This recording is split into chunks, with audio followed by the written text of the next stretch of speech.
pessoal do canal, sejam bem-vindos novamente. Hoje a gente vai tratar de um assunto muito especial, uma história empolgante que é sobre o Reino do Congo no Brasil, ou como é conhecido por todos, o Reino de Palmares ou o Quilombo dos Palmares. Tá? Vamos desmistificar essa história, vamos levar para você todos os fatos históricos ligados a ela, também a história de todos os heróis que participaram dessa história. Tá bom? É muito interessante, acho que seria assim vital para todos os brasileiros conhecerem a verdadeira história do Reino de Palmares, do Reino do Congo no Brasil. Mas antes da gente começar essa história, a gente precisa entender o que era o Brasil de 1500. A gente tem que ver os aspectos tanto econômicos como sociais da época. E para isso a gente vai começar essa história agora. Por falta de informação, pesquisa e melhores estudos históricos, os brasileiros pouco conhecem sobre a verdadeira história do seu país. Sabem apenas superficialmente um pouco daquilo que aconteceu no rico passado histórico dessa grande nação.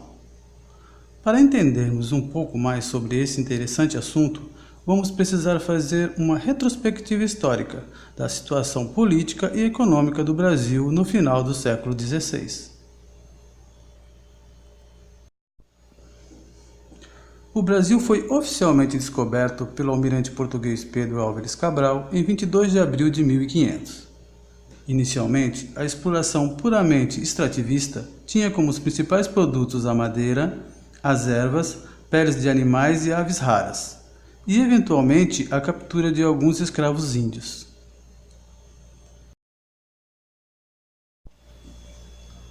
O fidalgo Jerônimo de Albuquerque, cunhado de Duarte Coelho Pereira, fundador do engenho de Beberibe em Pernambuco, pediu autorização ao rei de Portugal para importar os primeiros escravos negros da Guiné na África.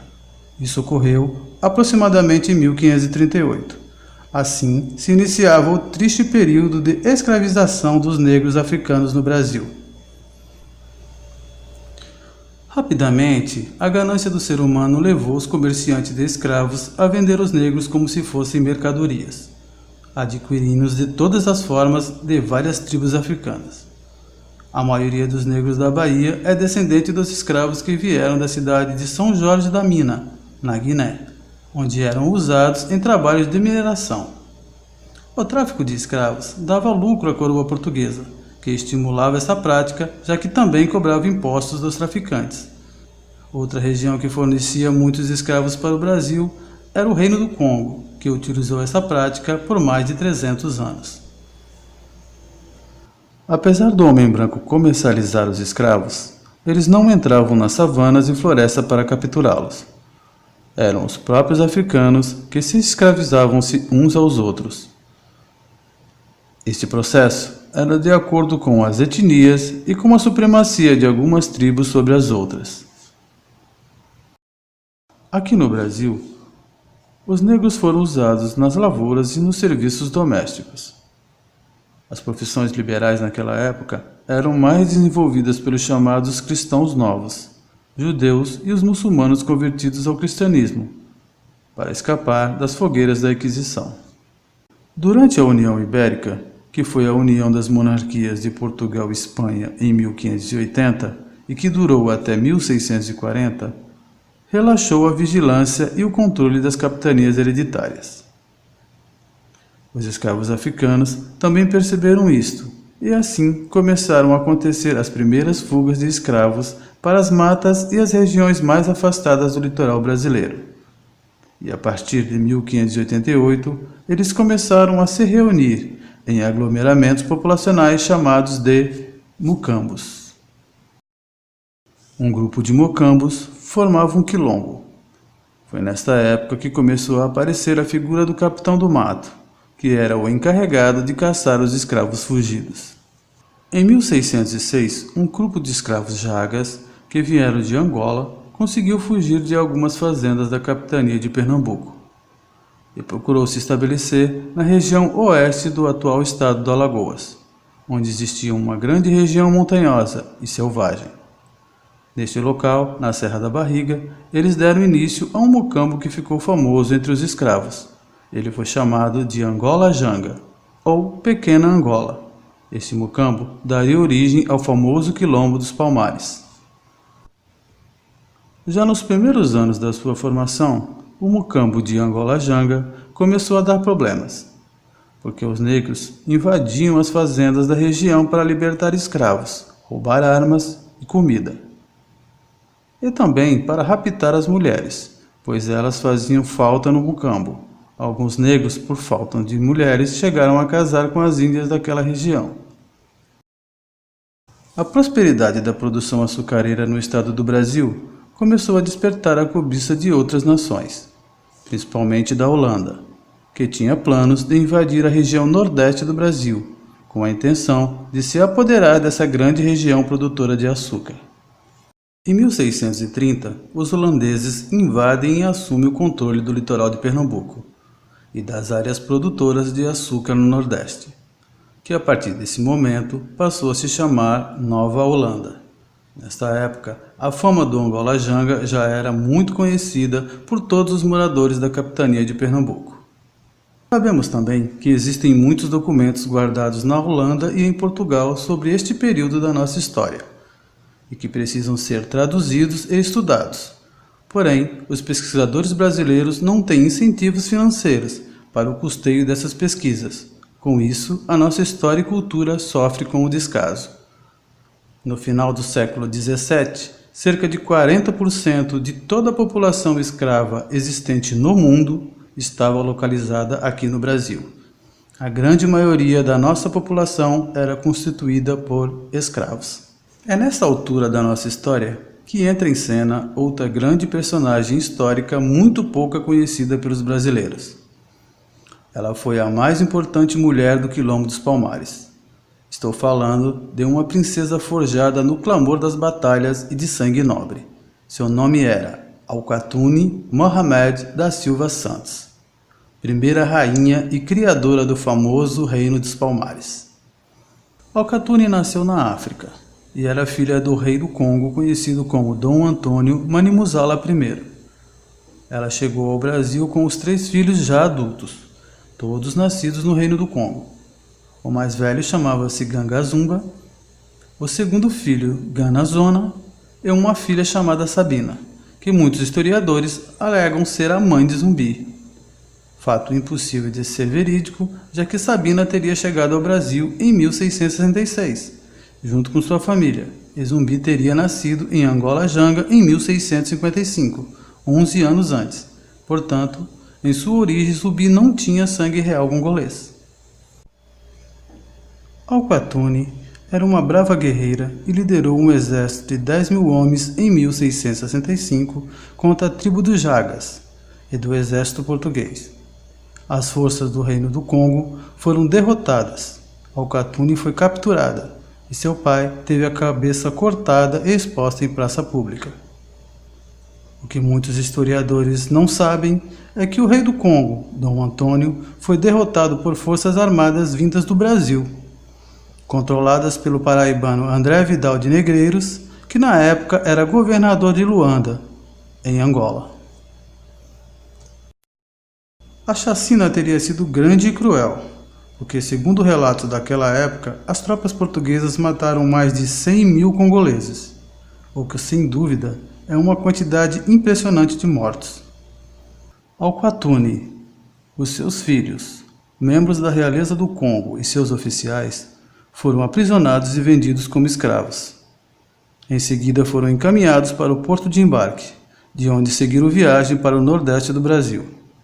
Durante essa viagem, ao cruzar o Oceano Atlântico, Alcatune, que já devia estar com uns 47 anos de idade, foi abusada sexualmente, por várias vezes por marinheiros. Chegando ao porto do Recife, em Pernambuco, Alcatune e seus filhos foram comprados pelo engenho Porto Calvo, em Alagoas.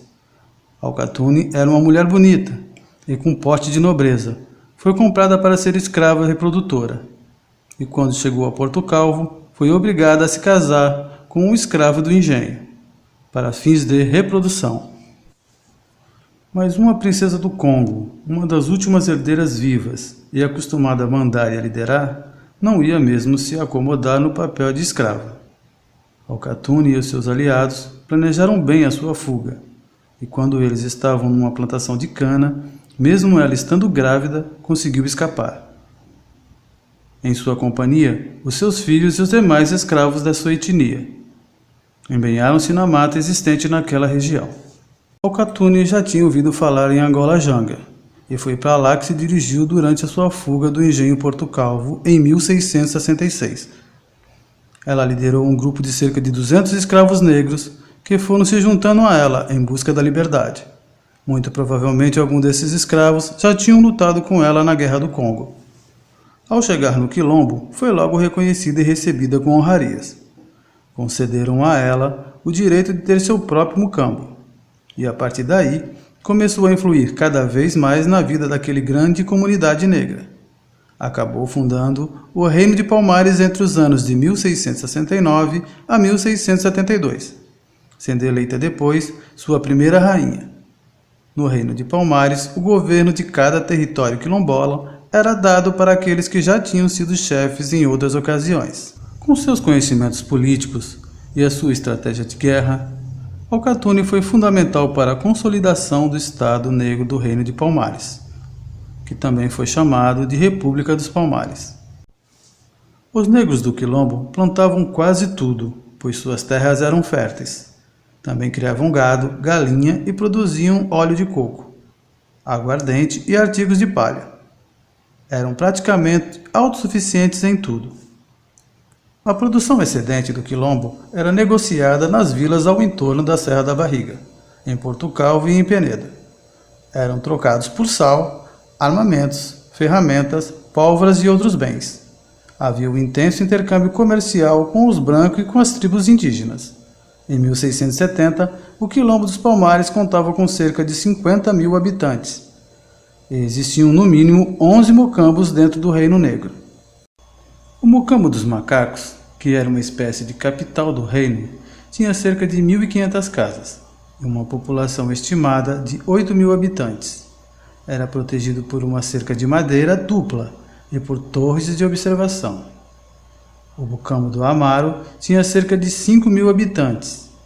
E o Mocambo de Subupira era onde ficava o centro do poder militar e o conselho dos chefes dos Mocambos. Em 1677, a aldeia de Alcatune, que estava idosa, foi queimada durante uma expedição em que a destruiu. Não sabemos se a antiga rainha, que tinha mais ou menos 61 anos nessa ocasião, foi morta ou conseguiu escapar. Gangazumba nasceu no Congo em 1633 e tinha 38 anos quando se transformou no segundo rei do Reino de Palmares. Ele reinou por 8 anos, de 1670 até 1678, quando morreu, envenenado pelos seguidores de Zumbi. O Reino dos Palmares predominava a poliandria, ou seja, uma mulher poderia ter vários parceiros e filhos com todos eles. Isso servia para evitar as brigas entre os homens pela falta de uma companheira. Entre aqueles que ocupavam posições mais relevantes, predominava a poligamia, ou seja, um homem poderia ter várias mulheres. Gangazumba, por exemplo, tinha 3 mulheres e várias concubinas. Em 1671, teve início a luta do governo da capitania e dos senhores de engenho do sul de Pernambuco contra o Reino de Palmares. Essa luta foi motivada pelo medo do Quilombo se transformar em uma força incontrolável. O Reino dos Palmares era uma grande ameaça para os engenhos e a cidade do Recife. Começou então o período que alguns historiadores chamam de a Guerra dos Palmares, que durou aproximadamente 24 anos. Dessa data em diante, várias investidas foram feitas contra Palmares, de 1571 a 1573. O governador de Pernambuco, Fernão de Souza Coutinho, aprisionou cerca de 200 quilombolas e matou vários outros. Porém, não conseguiu conquistar Palmares. Em 1674, o famoso Terço dos Henriques, conhecido também como o Batalhão do Terço da Gente Preta, formado por negros e comandado por Henrique Dias, que também era negro, após várias baixas, desistiu sem sucesso. Em 1675, o sargento-mor Manuel Lopes atacou o Mucambo com cerca de 2.000 moradias. Nesses combates, foi ferido o jovem Zumbi dos Palmares, que levou um tiro na perna que o deixou manco para o resto da vida. Em 1676, um vigoroso contra-ataque das forças palmerianas sobre as tropas do coronel Antônio Jacobé Bezerra massacrou e expulsou todos que sobraram de volta para o Recife. Foi a maior vitória de Gangazumba, e, embalado com essa vitória, prosseguiu na guerra e atacou Porto Calvo, destruindo todos os engenhos pelo caminho, tornando-se grande inimigo da família Lins, que nos anos seguintes financiou várias expedições contra Palmares, juntamente com outros fazendeiros daquela região. O maior inimigo do rei Gangazumba, sem dúvida alguma, foi o astuto sertanista Fernão Carrilho, que adotou a estratégia de atacar os mucambos dos líderes, para matar o maior número de nobres e forçar um acordo com Gangazumba. Foi durante um desses ataques que a rainha Alcatune sumiu para a história. Seus 2 filhos, Ganazona e o próprio Gangazumba, foram feridos nessa investida, que também matou 3 filhos de Gangazumba. Diante de tamanha chacina, Gangazumba resolveu entrar em acordo com o governo de Pernambuco para parar com a guerra. No começo de 1678, o governador da capitania de Pernambuco, Pedro de Almeida, ofereceu ao rei Gangazumba um acordo de paz, onde todos os negros nascidos dentro do quilombo dos Palmares seriam considerados livres, e Gangazumba continuaria sendo líder, e poderia escolher uma região no Vale do Cucaú e levar o seu povo para lá viver livremente. Em troca, se comprometeria a entregar para as autoridades os escravos que fugissem e fossem para Palmares. Também teriam que se sujeitar às leis das autoridades portuguesas. Gangazumba aceitou o acordo em 1678 e partiu para o Vale do Cucaú com os seus familiares e todos que quiseram segui-lo, também aqueles que aceitaram o acordo de paz. Porém, Zumbi dos Palmares não aceitou o acordo e decidiu continuar a guerra. Em seguida, enviou uma tropa de guerreiros de sua confiança para uma conversa com Gangazumba no Vale do Cucaú. Porém, ao invés de conversa, envenenaram Gangazumba, que antes de morrer, empossou seu irmão Ganazona como herdeiro do trono de Palmares. Mais tarde, todos aqueles que foram morar no Vale do Cucaú foram reescravizados e distribuídos entre os senhores de engenho da região. O reinado de Ganazona durou 1 ano. Zumbi assumiu o trono de Palmares, mesmo sem ter sangue real e nem pertencer à linha sucessória do reino. Mas não há registros de como e nem por que isto aconteceu. Ganazona desapareceu da história sem deixar vestígios, colocando um fim contraditório e melancólico no Reino do Congo no Brasil. Zumbi estava certo em não querer fazer acordo com os traiçoeiros representantes da coroa portuguesa, mas errou em permanecer na Serra da Barriga. Em 100 anos de guerras, ensinaram aos seus inimigos todas as suas táticas de defesa e ataque, o que deixou o exército de Zumbi bem previsível e facilmente combatível. Com apenas 25 anos de idade, Zumbi dos Palmares foi aclamado em 1680 como o 4º rei do Reino dos Palmares, onde reinou por 14 anos. Pelo estado de guerra em que viviam no Quilombo, o período do reinado de Zumbi foi uma verdadeira ditadura, onde todos os direitos da população eram definidos por ele. Ninguém podia sair das terras do Quilombo sem a sua autorização. Quem desobedecesse era sumariamente executado. Durante os ataques às fazendas e aos engenhos, os escravos que se recusassem a se unir a ele eram levados como escravos para servir dentro do Quilombo. É muito contraditório que Zumbi seja o símbolo da liberdade quando ele próprio tenha instituído essa prática dentro de Palmares. Quando tinha apenas 6 anos de idade, Zumbi foi capturado pela expedição de Brás da Rocha Cardoso, dentro da região de Angola-Janga, e levado para a paróquia de Porto Calvo, onde foi entregue aos cuidados do padre Antônio Melo, que cuidou de sua educação. Zumbi foi batizado com o nome de Francisco. Aprendeu a falar português e também o latim. mas quando completou 15 anos, resolveu fugir e voltou para o quilombo de Palmares. Ao chegar em Palmares, Zumbi logo aprendeu a lutar. E quando tinha cerca de 20 anos de idade, ajudou a combater a expedição do sargento Manuel Lopes em 1675. Zumbi mostrou muita coragem e já despontava como uma das grandes lideranças do quilombo. A Zumbi é atribuída a famosa frase: aquele que não quer ser escravo não deve ter medo de morrer. Mais tarde, Zumbi casou-se com Dandara, uma guerreira negra do quilombo, com o qual teve 3 filhos. Muitos historiadores confundem o paulista, sertanista e bandeirante Domingos Jorge Velho com Jorge Velho, destruidor de Palmares, que na verdade era sobrinho do bandeirante. Era caboclo, que tinha a aparência de um selvagem, andava descalço e não sabia falar português, apenas tupi. Mas estava acostumado a organizar grandes expedições para combater índios e os negros quilombolas. Jorge Velho contou com a ajuda dos contingentes de soldados sob o comando do capitão-mor Bernardo Vieira de Mello, outro bandeirante. O total das forças que atacaram o Mucambo dos Macacos na Serra da Barriga foi estimado em cerca de 8.000 homens, com escopetas e também canhões.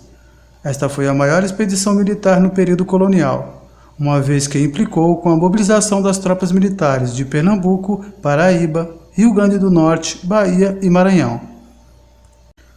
As tropas de Jorge Velho e Bernardo Vieira cercaram o Mucambo e construíram uma paliçada com cerca de 600 metros, bem em frente à paliçada dupla do Mucambo dos Macacos, de onde podiam facilmente manobrar os canhões para disparar. No dia 6 de fevereiro de 1694, depois de um cerco de 3 anos e uma grande batalha final de 22 dias, o Mucambo dos Macacos, a grande capital do Reino dos Palmares, foi finalmente destroçada. Dandara dos Palmares e outros guerreiros preferiram suicidar-se a serem capturados, atirando-se das montanhas quando foram cercados pelas tropas inimigas.